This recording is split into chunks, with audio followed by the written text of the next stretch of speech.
क्या बाप दादा चाहे तो अभी भी वापस परमधाम जा सकते हैं, बिना संपन्न स्टेज हुए। है संपन्न स्टेज बनी नहीं। उनके लिए बोल दिया कि 40 वर्ष लगते हैं तुम बच्चों को तमो प्रधान से सतो प्रधान बनने में, तो क्यों कह दिया चाहे तो अभी भी वापस जा सकते हैं। कौन कौन आत्मा है? बाप दादा कौन? राम और कृष्ण की आत्मा। राम और कृष्ण की आत्मा। और कृष्ण वाली आत्मा। वाह भैया, अरे कृष्ण वाली आत्मा 4.5 लाख पहले परमधाम पहुंचेंगे, परमधामी स्टेज में पहुंचेंगे।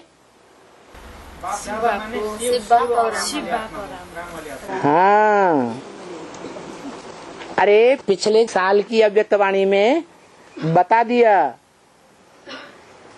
कि बाप दादा जिनका स्मृति दिवस तुम मनाते हो वो 18 जनवरी नहीं है, वो 5 दिसंबर। बाप दादा असली नहीं है,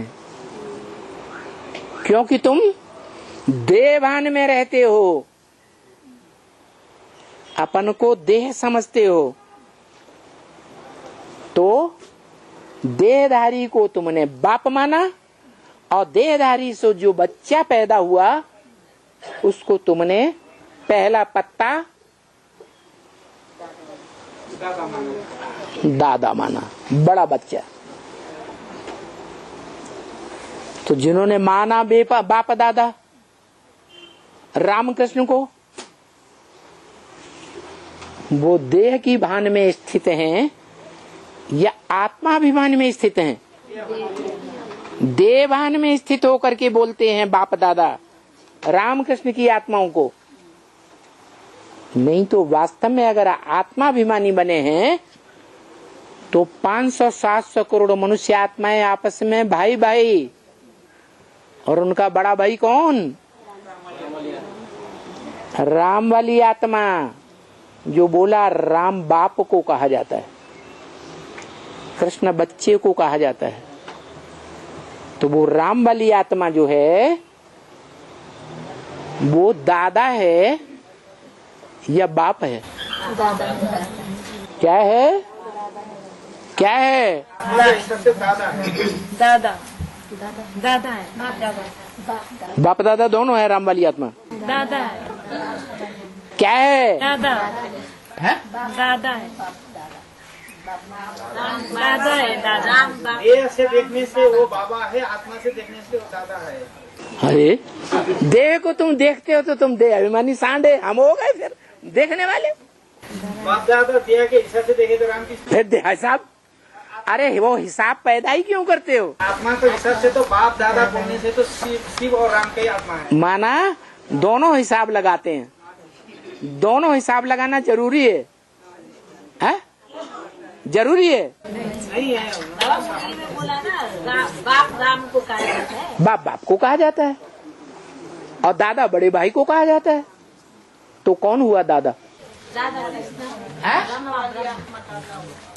अरे ये बात गले से उतरती नहीं है।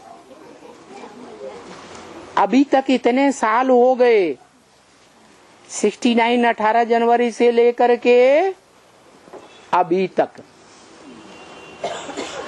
इतने साल तक हम बाप दादा किसको मानते रहे? रामकृष्ण को मानते रहे। अब झट से पाला क्यों बदलते हो? है? और सारा ज्ञान को उल्टा करना है क्या? अरे 76 में तो ज्ञान को उल्टा कर ही दिया। ये रास निकलते आ रहा है ना। है? ये रास निकल आ रहा है ना अभी। तो आत्मिक के हिसाब से, आत्मिक दृष्टि से कहें, क्योंकि ये हिसाब राम वाली आत्मा का है ना? आत्मिक दृष्टि और देवभान की दृष्टि। ये किसका हिसाब है? राम वाली आत्मा का। राम वाली आत्मा का देवभान का हिसाब क्यों है? राम वाली आत्मा 80 साल के अंदर अभी भी देवभान का हिसाब लगाती है। अरे अरे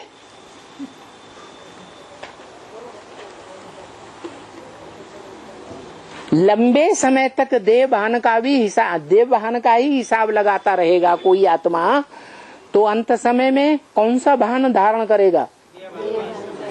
देवभान भी आ जाएगा। फिर इस दुनिया का निस्तार होना है या नहीं होना है? इसलिए देवभान कहा कि राम वाली आत्मा ही देहभान का बीज रूप पुतला है। देहभान का इस मनुष्य सृष्टि में बीज कौन है? राम बाप। कब से देहभान का बीज है?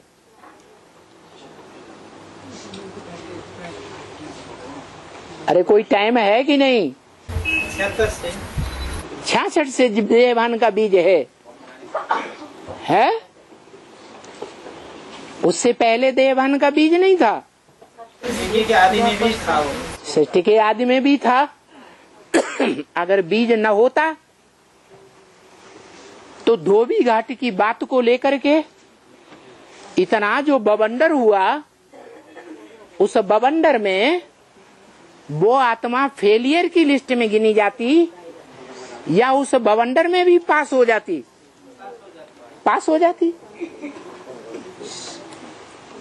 फेल इसलिए हो गई भले कहा जाए कि उस समय पूरा ज्ञान नहीं था।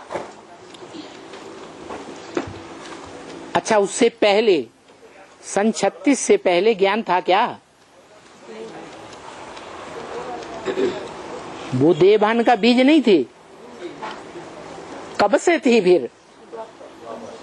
वो तो शुरू से ही कोई शुरू माने कब से? माना जब से कृष्ण वाली आत्मा को जन्म दिया तब से? वहां तो बताया वहां देवभान में कोई होता ही नहीं। 2500 वर्ष तक कोई देवभान में नहीं रहता, तो राम वाली आत्मा कैसे शुरू से है? उनको बोलना उठना नहीं। क्या होती? नीचे से रहती है ना, उसके दिया भान को खड़े नहीं होना, नीचे से। अरे दुनिया में इमर्ज को मानते हैं कि मर्ज को मानते हैं?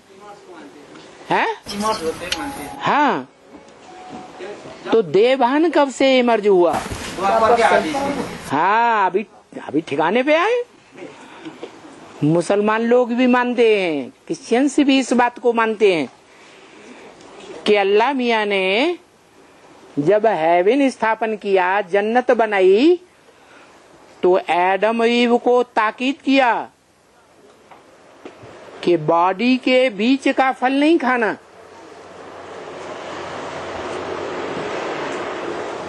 कई जन्मों तक सुख भोगते भोगते वो भूल गए, और जब भूल गए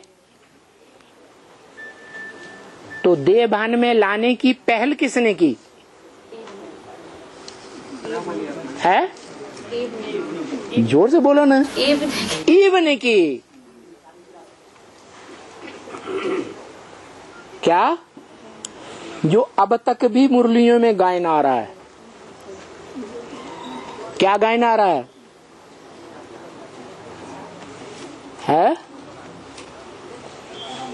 क्या गायन आ रहा है?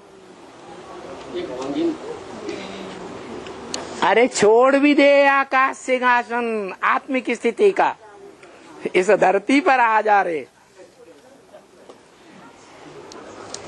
किसने बुलाया पहले?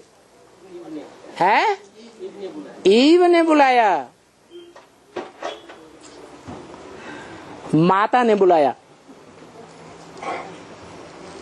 और ईव है प्रकृति,